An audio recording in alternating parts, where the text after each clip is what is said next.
اچھا، اسی طریقے سے المصنف ابن ابی شیبہ میں بھی اور دلائل النبوہ امام بہیقی کی، اس میں مالک الدار نامی ایک شخص کی بھی روایت بیان کی جاتی ہے کہ وہ حضور صلی اللہ علیہ وسلم کی قبر مبارک پہ حاضر ہوئے اور کہا یا رسول اللہ صلی اللہ علیہ وسلم قحط پڑ گیا ہے، آپ اللہ کے حضور دعا کریں. تو حضور صلی اللہ علیہ وسلم ان کو خواب میں آئے اور کہا کہ عمر کو جا کے میرا سلام کہنا، عمر کو کہنا کہ عقل مندی سے کام لے، سختی نہ کرے، اللہ تعالیٰ تمہیں عنقریب سیراب کر دے گا، اور یہ سارے معاملات.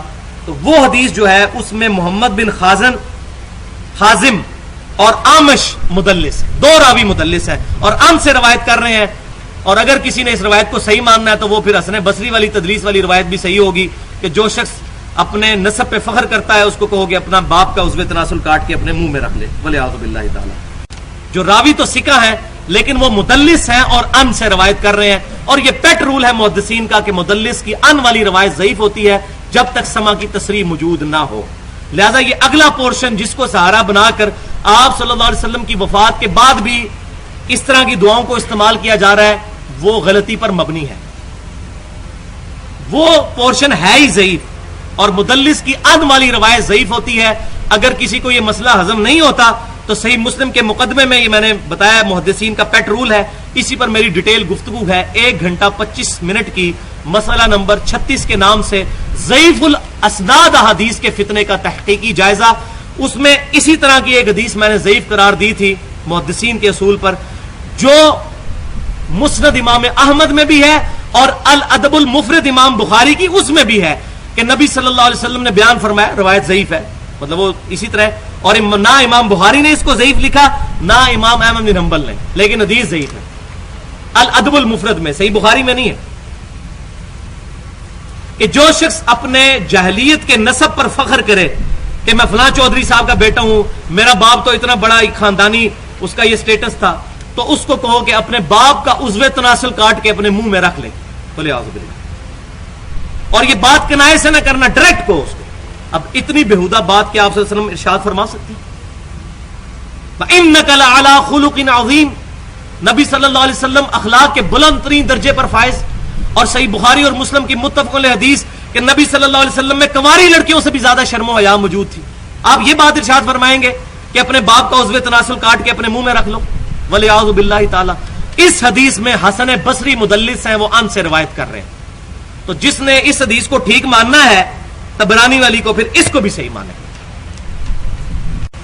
تو وہ مسئلہ ہے ضعیف روایتوں کی وجہ سے جب بوتل کا منہ کھلتا ہے تو ساروں نے کہا اپنے بزرگوں کو بیچ میں فٹ کرو تاکہ ہم کسی صورت پیچھے نہ رہیں. اب ہمارا نظریہ کیا ہونا چاہیے وسیلہ شخصی کے بارے میں کہ زندہ آدمی سے جا کر جو دنیاوی زندگی میں، ویسے تو اللہ کے نیک بندے اور انبیاء کرام تو قبر میں بھی زندہ ہیں، لیکن دنیاوی زندگی میں جو لوگ زندہ ہیں ان سے جا کے دعا کروائیے.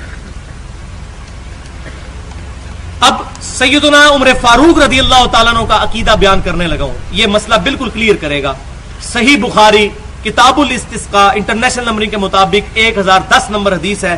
سیدنا عمر رضی اللہ تعالیٰ عنہ کے زمانے میں جب قحط پڑ جاتا تو انس بن مالک کہتے ہیں کہ آپ رضی اللہ تعالیٰ عنہ پھر یوں دعا کیا کرتے جو آپ کے اس پیپر پہ 11 نمبر ہے، اللہم انا کننا نتوسل الیک، اے اللہ بے شک ہم تیری طرف توسل اختیار کیا کرتے تھے، بنبینا اپنے نبی کے ذریعے صلی اللہ علیہ وسلم، فتسقینا اور تو ہم پر بارش نازل فرما دیا کرتا تھا، جو ہم پہلے پڑھ چکے بخاری مسلم کی حدیث.